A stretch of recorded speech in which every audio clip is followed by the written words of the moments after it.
Prof. Mahfud, dari komposisi kabinet yang sekarang, media membaca bahwa selain ekonomi, salah satu fokus lainnya dari pemerintahan Jokowi jilid kedua adalah persoalan radikalisme. Bagaimana juga mencegah dan menanggulangi radikalisme. Sebetulnya di kacamata pemerintah saat ini, bagaimana kondisi Indonesia dari radikalisme? Saya kira memang ada kekhawatiran ya bukan hanya di pemerintah sih, di tengah-tengah masyarakat. Kalau di tengah-tengah masyarakat itu kan muncul dalam bentuk berita-berita dan opini yang tergambar dari media massa. Itu memang ada kekhawatiran radikalisme. Pemerintah juga melihat itu, bahwa gerakan-gerakan radikal itu memang ada. Tetapi mungkin tidak seseram, tidak seserius yang yang seperti diberitakan. Karena kadangkala di tengah-tengah masyarakat itu ada yang mengacaukan istilah radikalisme dan Islamisme. Radikalisme itu adalah satu gerakan yang didasarkan pada pemikiran bahwa sistem yang ada, tepatnya ideologi Pancasila dan Undang-Undang Dasar 45 itu sudah tidak dipakai karena gagal dijadikan dasar ideologi dan konstitusi negara sehingga harus diganti. Nah itu radikal, dianggap pokoknya harus diganti. Pengikut aliran ini mengatakan bahwa kalau tidak menganggap itu musuh, kalau tidak ikut pandangan itu adalah kafir. Oleh sebab itu mereka lalu melakukan gerakan-gerakan yang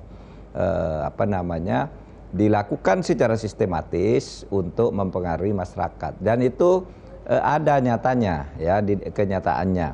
Tetapi beda dengan Islamisme. Islamisme itu adalah orang yang mengekspresikan keislamannya itu dengan cara-cara tertentu, tetapi tidak radikal, tidak anti terhadap kelangsungan negara. Oleh sebab itu adalah salah besar kalau orang mengatakan ketika kita bicara radikalisme yang dituju itu orang Islam. Itu salah, orang Islam itu tidak radikal. Kalau orang Islam radikal, Indonesia ini sudah lama hancur gitu.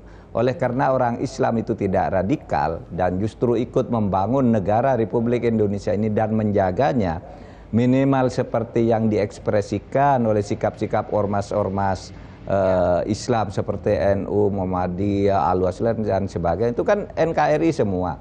Nah radikalisme ini adalah sempalan-sempalan sekelompok orang yang mengatasnamakan Islam. Dan itu sebenarnya bersinergi juga dengan kelompok-kelompok lain yang tidak harus Islam. Pokoknya setiap gerakan yang ingin mengganti sistem redik itu mendasar sampai ke akar-akarnya, itulah radikalisme sebenarnya yang harus diperangi. Kalau cara-caranya dilakukan dengan cara bermusuhan gitu, dan memusuhi orang lain.